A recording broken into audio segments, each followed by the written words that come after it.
지난주 2박 3일 동안 목요일부터 토요일까지 인주 단기선교 잘 다녀왔습니다. 연인원 380여 명의 성도님들이 또 휴일도 반납하고 정말 헌신적으로 잘 섬겨주고 오셨습니다. 목요일에 인주 지역 5개 교회 목사님들과 점심 식사를 같이 하는데 그분들이 그러시더군요. 작년에 1년 전이죠. 인주 지역에 우리 성도님들이 왔다가 가신 이후에 정말 힘을 얻고 목회에 활력이 돈다, 그 이야기를 하시더군요. 가끔 가다가요, 대형교회가 단기 선교 같은 거 지방으로 내려갔는데 점령군 행세를 할 때가 있습니다. 그래서 오히려 지역 교회의 목회자들이 마음의 상처를 받아요. 그리고 스트레스를 받는 아주 모멸감을 느끼는 경우도 없지 않아 있습니다. 이 얼굴 보면 알지 않습니까? 우리 인주지역 목사님들이 우리 왕성교회 성도님들 1년 전 그 단기 선교를 이렇게 말을 하시는 그 모습 보니까 정말 해처럼 환하게 웃으면서 가시가 없는, 그냥 인사말로 하는 게 아니라 정말 마음에 우러나는 그러한 표현을 하시는구나. 또 동시에 우리 성도님들이 정말 영적으로 성숙한, 그래서 배려를 잘 하시고 또 함께 동역하는 마음으로 그렇게 작년 한 해 섬기셨구나, 또 이번에도 그렇게 하시겠지라고 하는 그러한 마음을 갖게 되었습니다. 앞장서서 이끌어 주신 선교팀 리더십 분들에게 감사를 드리고, 또 가든지 보내든지 하라, 이 말씀처럼 가셔서 직접 섬겨주시고 또 이곳에서 후방에서 기도해 주시고 물질로 섬겨주신 모든 우리 성도님들에게 감사를 드립니다. 하나님께서 기억해 주시고 은혜와 복으로 반드시 함께 해 주실 줄 믿습니다. 자, 오늘 우리가 읽은 시편 23편 말씀, 이스라엘의 가장 위대한 왕 다윗의 성령의 감화 감동으로 노래한 시편입니다. 여러분 한번 상상력을 한번 이렇게 발휘하셔가지고 이 시편의 요 전반적인 그 느낌, 이걸 한번 그림으로 이렇게 마음속에 한번 그려보세요. 한적하고도 풍요로운 푸른 풀밭이 쫙 펼쳐져 있습니다. 거기에 맑은 물가에서 물을 마시고 또 그 풀을 뜯어먹는 편안한 표정의 양떼가 있습니다. 먹기도 하고 또 자기도 합니다. 그러한 양떼 옆에는요, 참 인자한 표정으로 그 양떼를 최선을 다해 또 자기의 능숙함으로 섬기고 있는 목자가 있습니다. 여러분, 한마디로 이 시편 얼마나 목가적입니까? 너무나 아름다운 시이죠. 그러나 놀랍게도 정작 이 시편을 노래한 다윗은 지금 평안이라고는 도저히 찾아볼래야 찾아볼 수 없는 지경에 놓여 있습니다. 너무나 극심한 고통, 괴로움의 시간을 직면하고 있기 때문에 그렇습니다. 많은 성경학자들은 오늘 이 시편 23편의 배경을 사무엘하 15장의 사건에 유래했다, 그렇게 말들을 합니다. 어떤 사건입니까? 다윗의 아들인 왕자 압살롬, 그가 왕위 후계자인 암논이라고 하는 자기의 형을 쳐 죽이는 것입니다. 그리고 나서 망명 갔다가 다시 돌아옵니다. 이후에 3년 세월 동안 차곡차곡 반역을, 계획을 실행해 나갑니다. 그리고는 어느 한순간 꽝, 군사 반란을 일으키는 겁니다. 아버지 다윗 내가 죽인다. 그리고 이스라엘의 왕권을 내가 탈취하겠다. 이 시편을 기록할 당시에 다윗은 아마도 급히 왕궁을 탈출했기 때문에 왕으로서의 어떠한 채통, 품위 유지, 이건 생각할 겨를이 없습니다. 그저 목숨을 건지기 위해서 달렸을 거예요. 달렸을 겁니다. 이 밤, 이 시편을 노래하는 밤에 아주 그냥 휑한 들판에서 풍찬 노숙하면서 괴로움과 사랑하는 아들의 배신에 대한 쓰라린 마음을 가지고 눈물을 삼키고 있었을 것 같습니다. 그런데 반전이 어느 한순간 일어나는 겁니다. 한숨과 한탄은 사라져버리는 거예요. 갑자기 그의 마음속에서 감사와 찬양이 솟구쳐 오르는 겁니다. 눈물이 사라지고 주체 못할 기쁨이 터져 나오는 겁니다. 놀라운 일이 생긴 것이죠. 이로 인해서 다윗은 고통과 괴로움의 시간을 극복할 힘과 용기를 얻습니다. 담대함을 회복하게 되더라는 것입니다. 할렐루야. 여러분, 오늘 우리는 힘든 시기를 살아가고 있습니다. 어떤 분은 영적으로 힘들어요. 너무 피폐하고 너무 그냥 뚝 떨어져 있습니다. 마음이 돌처럼 그냥 쭉 영적으로. 어떤 분은 건강상의 힘든 고통과 괴로움의 시기를 걸어가고 있는 분도 계실지 모릅니다. 경제적으로, 가정적으로, 자녀 양육에 있어서 인생의 전반적인 상황에 고통과 괴로움의 시기를 지나가고 있는 분도 계실지 모르겠습니다. 우리는요, 아무도 열애는 없습니다. 누군가 말했다지요. 좀 제발 근심도 걱정도 없는, 한숨도 없는, 좀 그런 곳에서 살고 싶어요. 돌아온 대답이 뭡니까? 저쪽 가면은 거기에는 정말 근심도 걱정도 한숨도 없는 사람들이 몰려 있답니다. 거기가 어디입니까? 공동묘지입니다. 이 고통과 괴로움의 불가피성, 인생에 있어서 이걸 역설하는 에피소드인 것이죠. 왜 나만 이렇게 고생을 합니까? 항변하지만 그렇지 않습니다. 누구나 나름의 고통과 괴로움 끌어안고 살아가고 있습니다. 표현을 안 할 뿐이지요. 그런데 감사한 게 있습니다. 고통과 괴로움 피할 수는 없어요. 그러나 극복할 수는 있습니다. 본 시편에서 다윗이 바로 그 비결을 우리에게 알려주고 있습니다. 우리는 그 비결을 100% 신뢰할 수 있습니다. 왜냐하면 다윗이 고통과 괴로움의 시간을 아주 성공적으로 극복을 했기 때문에 그렇습니다. 자, 그렇다면 그 비결은 과연 무엇일까요? 두 가지로 살펴보도록 하겠습니다. 첫 번째는 시선 지키기입니다. 시선 지키기. 무엇을 바라볼 것인가? 지난 3월에 한 신문에서 이런 기사가 났어요. 먼저 여러분에게 질문을 드립니다. 여러분, 스스로 목숨을 끊는 분들이 계십니다. 얼마나 참 비극적인 일입니까? 그런데 사람들이 이렇게 자기 목숨을 끊는 일이 언제 집중적으로 일어나는 줄 아세요? 계절상 봄, 여름, 가을, 겨울. 여러분, 언제라고 생각을 하십니까? 낙엽이 우수수 떨어지면서 인생 무상을 생각하게 되는 가을일까요? 아니면 차갑고 음울한 겨울에 사람들이 많이 주로 목숨을 끊을까요? 여러분, 놀랍게도 봄입니다. 봄. 만물이 소생하고 푸르르게 새로운 시작이 우리 앞에 펼쳐지는 봄이라는 거예요. 참 이상하지 않습니까? 다시 나도 시작해야지. 소망 갖게 되고 희망을 얻게 되는 그 봄날에 사람들이 이상하게 집중적으로 목숨을 끊는다는 겁니다. 이상하잖아요. 왜냐하면 주변을 다 둘러보니까 사람들은 새로운 도전을 하고 삶에 있어서 소망을 갖고 나아가고 막 변화가 일어나고 있어요. 자기의 삶을 보니까 아무런 변화가 없습니다. 늘 그대로예요. 절망감이 늘 마음을 사로잡고 있고 상대적으로 더 비교의식 가운데에 깊이 침체가 일어나는 겁니다. 그래서 봄에 집중적으로 사람들이 목숨을 끊는다는 것입니다. 제 말이 아니에요. 생명의 전화 사역을 50년 동안 해온 하상훈 원장이라고 하는 분이 신문에서 인터뷰 때 말한 겁니다. 여러분, 그래서 이걸 일컬어서 스프링 피크 타임 그런 거 있잖아요. 스프링 피크다. 봄에 피크가 일어난다. 그렇게 말을 한다는 겁니다. 결국 여러분, 관건은 무엇인가요? 뭐가 사람을 자포자기하게 만드는가?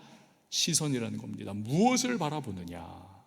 진짜 바라봐야 할 걸 바라보고 또 그 시선을 잘 지켜나가는 것, 이게 무엇보다도 중요하다라는 것이죠.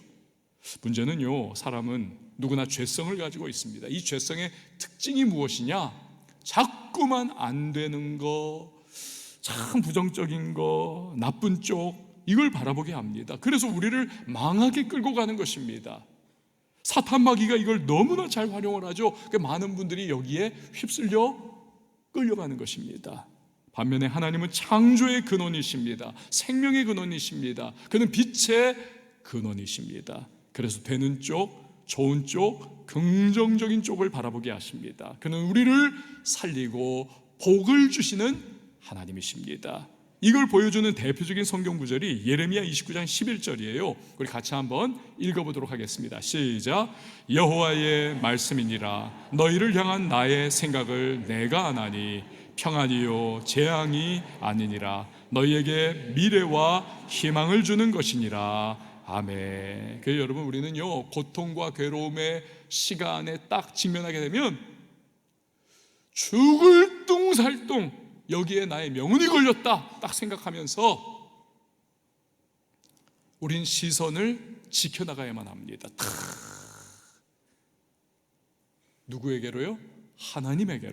하나님에게로 시선을 지켜나가야만 합니다. 그러면 소망이 생기는 것이고, 그러면 암울함의 구름이 떠나가는 것이고, 그러면 다시 시작할 힘과 용기가 내 안에서 솟구치게 되는 것입니다.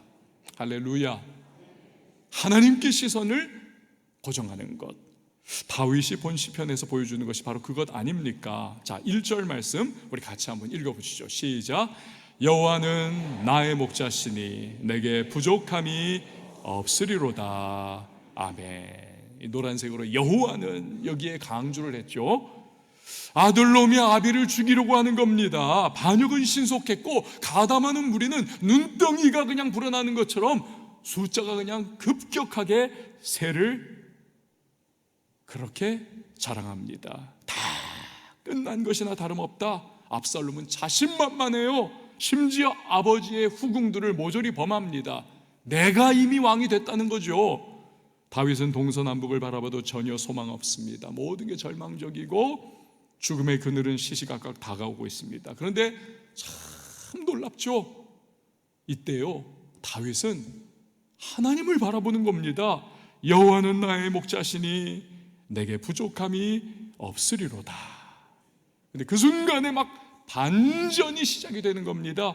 전능하신 하나님, 목동 시절에 사자와 곰의 발톱에서 다윗을 지켜주신 하나님, 골리앗과의 싸움에서 승리를 주신 하나님, 아둘람 동굴을 전전할 때 사울의 칼과 군대로부터 지켜주신 하나님, 심지어는 잘못된 판단으로 자기 자신 안전을 도모하면서 인간적인 마음으로 블레셋 왕 아기스에게로 망명을 갔던 다윗, 하나님이 아이고 이 자식아, 크게 잘못하고 실수한 자식을 그래도 끌어안아주는 아비의 마음으로 다윗을 품어주신 하나님, 지금까지 지내온 것 주의 크신 은혜라.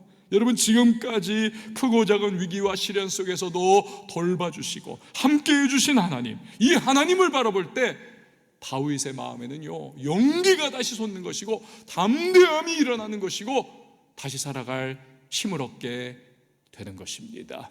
할렐루야. 우리나라 국기는요, 이 태극기 아닙니까? 이스라엘의 국기는 다윗의 별입니다. 여러분이 지금 보시는 거예요. 우리는 다윗의 영광스러운 후손이다 라는 거지요. 근데 이런 이스라엘은요, 아주 그냥 심각한 물 부족 국가입니다. 물 부족 국가. 당연하죠. 전국토의 3분의 2가, 우리나라도 산이 많지만 이 이스라엘은요, 전국토의 3분의 2가 아주 그냥 극심한 광야입니다. 광야. 진짜 물 찾을 수 없는 광야, 척박하고 거친 광야. 게다가 연간 강수량이 세계 평균 절반밖에 되지를 않습니다. 세계 평균. 이 세계 평균은요, 아프리카 지역 다 포함한 거예요. 세계 평균의 절반밖에 안 되는 그런 작은 강수량을 이스라엘은 가지고 있습니다. 그러니까 여러분, 그들이 다른 나라, 다른 국민 같으면 이렇게 생각할 수도 있을 거예요. 이게 뭐 어떻게 하겠는가, 이게 우리 운명이다, 이렇게 살아가는 수밖에 없지. 그런데 그들은요, 아니에요. 하나님을 바라봤습니다. 이 땅은 하나님이 우리에게 주신 젖과 꿀이 흐르는 땅이다, 축복의 땅이다. 다윗이 철저히 하나님 바라봤던 것처럼 그의 후손들인 우리도 하나님을 바라보면서 이 땅을 가꾸어 나가야 한다. 그러면서 허리띠 쫄라매고 온 국민이 이 물 전략을 최선을 다했습니다. 그리고요, 바닷물 해수 담수화 그 기술을 정말 개발을 많이 했습니다. 그리고 폐수도, 이걸 아주 그냥 재활용 기술도 최선을 다했어요. 그래서 이스라엘이요, 전 세계에서 해수 담수화 기술하고 폐수 재활용 기술이 최고입니다. 세계 최고. 심지어는 미국과 유럽도요, 그 쟁쟁한 선진국들도 다 이스라엘 와가지고 그 기술을 전수받는 거예요. 그래서 이스라엘은요, 지금 물 부족 국가가 아닙니다. 물 생산 국가가 되었어요. 물 생산 국가. 이건 드라마틱한 반전이 아닐 수 없지 않습니까? 여러분, 시선을 어디다 두느냐, 이게 그만큼 중요하다는 거예요. 시선을 하나님께 두는 것입니다.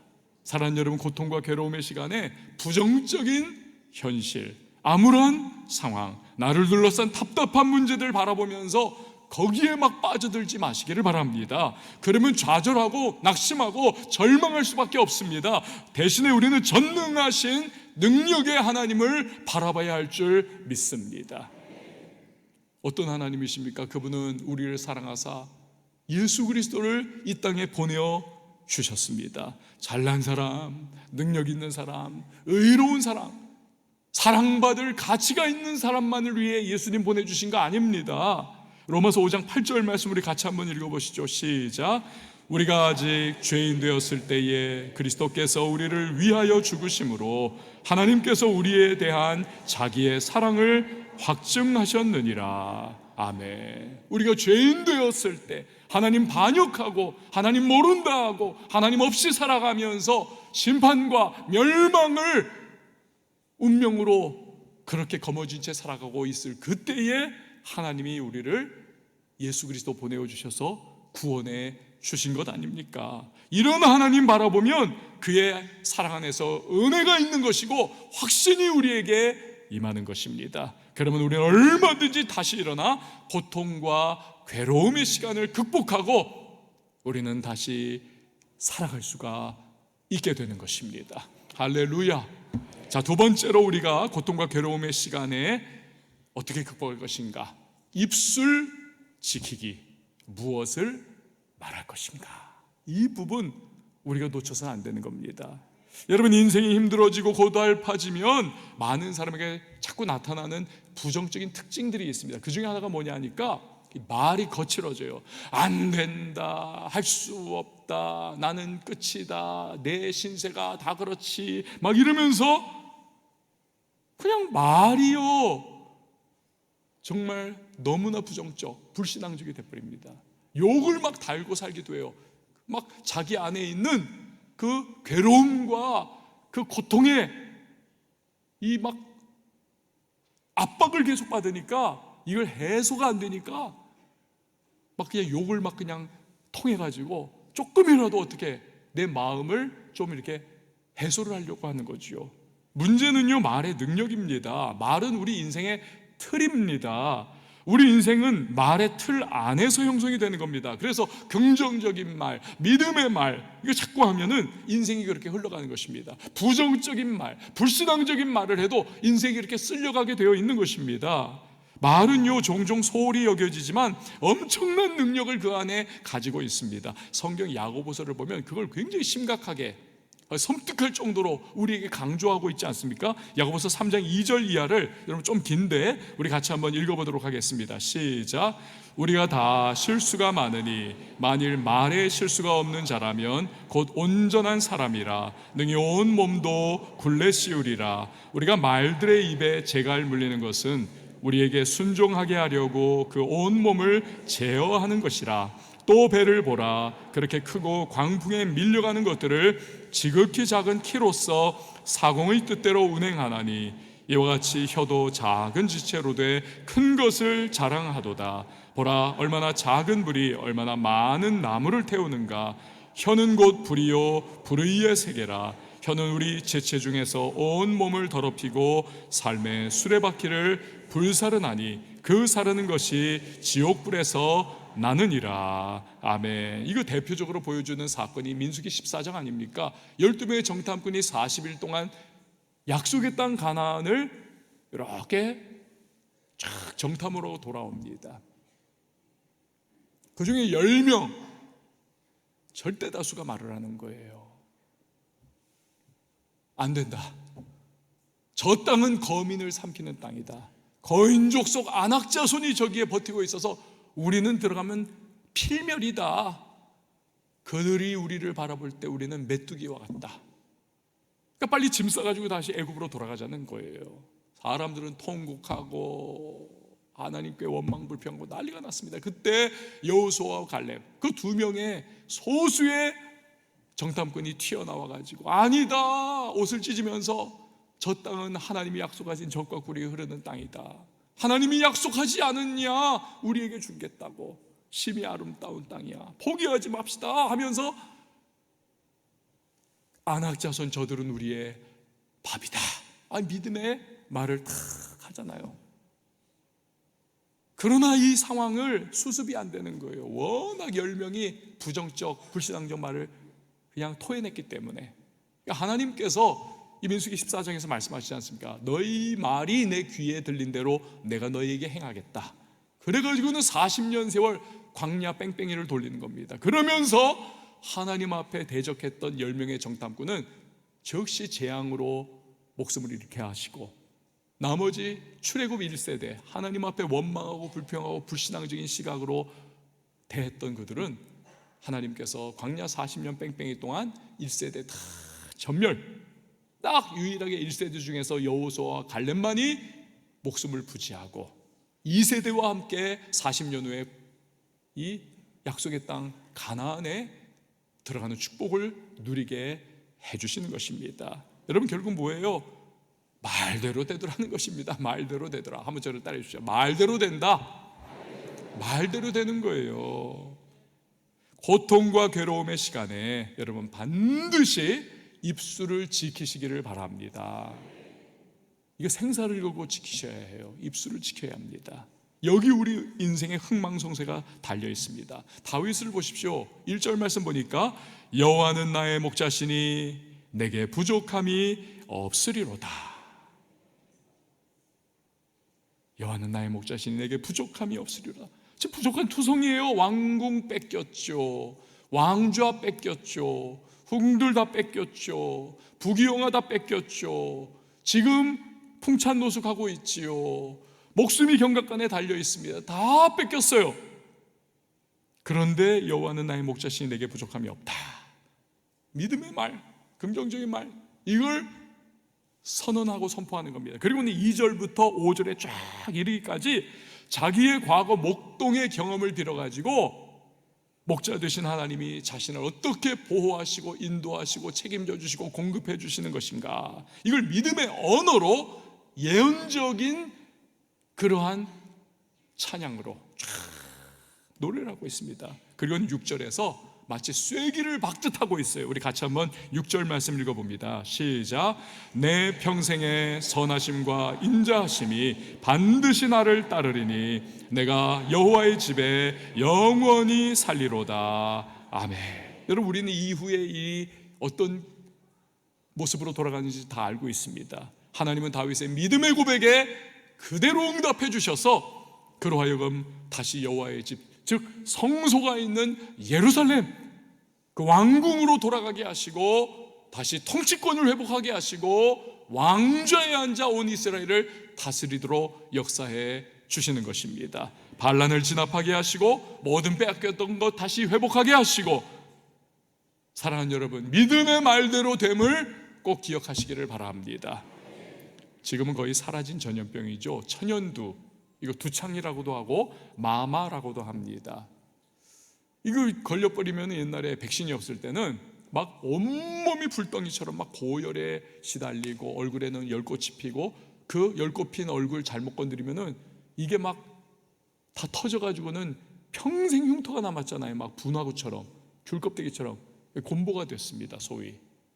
그래서 저 어렸을 때 보면은 여기저기에 그 천연두 때문에 얼굴이 막 얼기설기된 그런 분들이 참 너무 안 됐어요. 평생 그걸 형벌처럼 짊어지고 살아가는 겁니다. 그런데 옛날에 그 미국의 한 마을에 천연두가 휩쓸고 갔어요. 애들 다 죽었습니다. 그런데 그 집에서도 오빠 죽고 동생 죽은 그 집에 5살짜리 딸, 이 그레이스라고 하는 여자애가 막 고열에 시달리고 얼굴에 열꽃이 피고 막 그러고 있는 거예요. 엄마가 얘 하나라도 살리자. 그래가지고는 밤낮을 불사하고 그냥 막 얘를 지극정성으로 돌보고 겨우 살려냈습니다. 그렇지만 얼굴이 그만 곰보가 되고 말았어요. 초등학교 들어갈 때쯤 이 가족이 도시로 이사를 합니다. 학교에서 짓궂은 아이들이 그레이스를 손가락질하고 놀리고 괴물이라고 흉을 봅니다. 마음에 큰 상처를 입어요. 하루 울고 있는데 엄마가 이 딸의 곰보 얼굴에 뽀뽀를 해주면서 끌어안고 이렇게 말을 해요. 그레이스야, 네가 얼마나 소중한 아이인 줄 아니? 어렸을 때 천연두가 창궐해서 너 오빠와 동생 다 하늘나라 먼저 갔어. 우리 동네 많은 아이들도 다 하늘나라 갔어. 근데 하나님이 너만은 살려주셨어. 그레이스가 눈물을 닦으면서 말을 해요. 왜요? 왜 나를 살려주셨죠? 왜냐하면 너는 소중하니까. 그리고 네가 얼마나 소중하고 귀한 아이인지를 기억하라고 하나님께서 너의 얼굴에 천연두 자국을 남겨 놓으셨단다. 너의 얼굴의 흉터는 네가 얼마나 특별하고 소중한 아이인지를 보여주는 표시야. 그래서 너의 이름도 그레이스, 은혜란다. 이런 엄마의 말에 그레이스는요, 새로운 시각으로 자신을 바라보게 됩니다. 지금껏 자기 얼굴 볼 때마다 거울로 정말 저주라 생각하고 괴물이 따로 없다 생각하고 왜 다른 애들처럼 나는 그렇지 못할까 늘 비참했었는데 오히려 이 얼굴이 하나님의 선물이라고 하는 생각이 들기 시작했어요. 마음이 바뀌면서 아이가 삶에 의미를 갖기 시작합니다. 그러다 보니까 열심히 공부를 하게 돼요. 머리가 또 굉장히 좋았나 봐요. 나중에 하버드 대학교 로스쿨에 진학을 합니다. 어느 날 파티에서 마음에 쏙 드는 남자를 딱 봤어요. 그 학교 학생입니다. 다가갔습니다. 그레이스가 먼저. 그랬더니 이 남학생이 기겁을 하면서 피하려고 해요. 당신이 나를 대하는 그 태도는 당연해요. 하지만 내 얼굴에 얽힌 이야기를 한 번만 꼭 들어주면 좋겠어요. 하지만 이 남학생이요, 그냥 가버립니다. 얼마 후에, 며칠 후에 또 그 남학생을 보게 되는 기회가 생겼어요. 또 다가갔습니다. 당신이 내 얼굴과 관계된 이야기를 좀 들어줬으면 좋겠어요. 대체 뭘까 생각이 그때 들더랍니다. 그리고 너무나 그레이스가 밝고 아주 그냥 당당한 표정으로 나오니까 이 남학생이 그래, 그럼 한번 드러나 봅시다 하면서 들었다는 거예요. 이 얘기를 쭉 한 거죠. 그러면서 둘이 이게 점점 한 번, 두 번 만나게 되고 그러다가 사랑에 빠져버렸어요. 그리고 나중에 결혼에 골인을 합니다. 이 남자가 나중에는 미국의 상원의원이 되고 그레이스는 하원의원이 됩니다. 여러분, 전에도 말씀드린 바 있지만 이 여자의 얼굴은 단위 면적당 가장 비싸게 돈이 들어가는 장소입니다. 화장품 값 너무 비싸잖아요. 터치업, 뭐 보톡스도 맞고 뭐 이것저것 하는데 그것도 굉장히 비싸지 않습니까? 또 여러분, 뭐 성형수술이라도 한번 해보세요. 몇백만 원 팍팍 나가지 않습니까? 단위 면적당 제일 비싸게 돈 들어가는 여자의 얼굴. 근데 이 그레이스가 자기 얼굴, 그만큼 여성이 참 소중히 여기고 신경 쓰는 이 얼굴, 이게 얼마나 정말 상처요 괴로움이겠습니까? 그냥 그대로 갔다면 그레이스는 히키코모리, 은둔형 외톨이가 돼가지고 그냥 집안에 틀어박힌 채 나는 저주받아 싹 하면서 그렇게 어두움과 우울증에 빠져 살았을지도 모릅니다. 평생을. 그런데 엄마가 해준 말, 너는 소중한 아이야. 그 말에 그레이스의 인생이 바뀌는 거지요. 여러분, 고통과 괴로움의 시간에 많은 이가 부정적인 말을 쏟아냅니다. 문제는 그 말들이 상황을 더 악화시킵니다. 말에는 힘이 있기 때문에 그렇습니다. 여러분, 믿음의 말, 긍정의 말을 할 수 있기를 바랍니다. 거기에 운명이 걸린 것처럼 우리는 입술을 지켜야만 하는 것입니다. 그럴 건덕지가 있어야지요 생각이 드십니까? 아니요, 절대 그렇지 않습니다. 성경을 보세요. 하나님이 우리를 얼마나 사랑하시는지 구구절절 나오지 않습니까? 그의 은혜는 상황을 가리지 않고 우리와 함께 해주시는 것입니다. 예수 그리스도의 십자가, 그 십자가로 그 사랑과 은혜를 확증해 주시고 우리에게 표현해 주시고 우리에게 그대로 보여주시지 않으셨습니까? 그러면 우리는 다윗처럼 내 평생에 선하심과 인자하심이 정녕 나를 따르리니, 이 고백을 할 수가 있는 것입니다. 여러분, 그럴 때 반드시 하나님은 우리의 입술에서 나온 그 말대로 그대로 역사해 주실 줄 믿으시기를 바랍니다. 우리 삶에는요, 때론 기쁨이 있고 웃음이 있고 감사도 있지만, 그러나 때로는, 아니 더 많은 순간 눈물이 있고 고통이 있고 괴로움이 있습니다. 이 둘이 교차해가며 직조해내는 것이 우리의 삶이 아닙니까? 고통과 괴로움의 시간에 직면할 때 두 가지를 기억하십시오. 첫 번째, 시선 지키기, 무엇을 바라볼 것인가. 그리고 두 번째, 입술 지키기, 무엇을 말할 것인가. 기도하겠습니다. 여러분, 이 시간에 우리 같이 기도할 때에 첫 번째 기도, 하나님 내 시선 잘 지키게 하소서. 하나님 바라보게 하소서. 하나님 내 입술을 잘 지키게 하소서. 믿음의 말을 하게 하여 주옵소서. 부정적 말, 부정적인 시선으로 내가 내 삶에 다가온 고난과 괴로움을 하나님 잘못 다루지 않게 하시고, 주여 하나님 바라보면서 믿음의 말로 우리 삶의 변화를 일으키시는 그 하나님을 체험케 해달라고 이 시간 우리 다 같이 한번 주님의 이름 한번 외치고 통성으로 기도하며 나갑니다. 주여, 하나님 아버지 감사드립니다. 오늘도 하나님 아버지 감사드립니다. 저도 허락하여 주시고 아버지 기도의 자를 인도하여 주시네 한 사람 한 사람이 주님 아버지 주님의 은혜 가운데 늘 거하기를 원합니다. 시간을 살아갈지라도 때로는 주께서 붙들어 주실 고통과 줄로 괴로움의 믿습니다. 시간이 주께서 다가오고 은혜를 베풀어 있음을 주실 줄로 고백합니다. 믿습니다. 어쩌면 이곳에 있는 그 누군가는 바로 극심한 고통과 괴로움 가운데 빠져 있는 분들이 은혜를 내려 주실 줄로 믿습니다. 하나님, 두 가지 시선 지키기 그리고 입술 지키기 잘하게 하여 주시옵소서.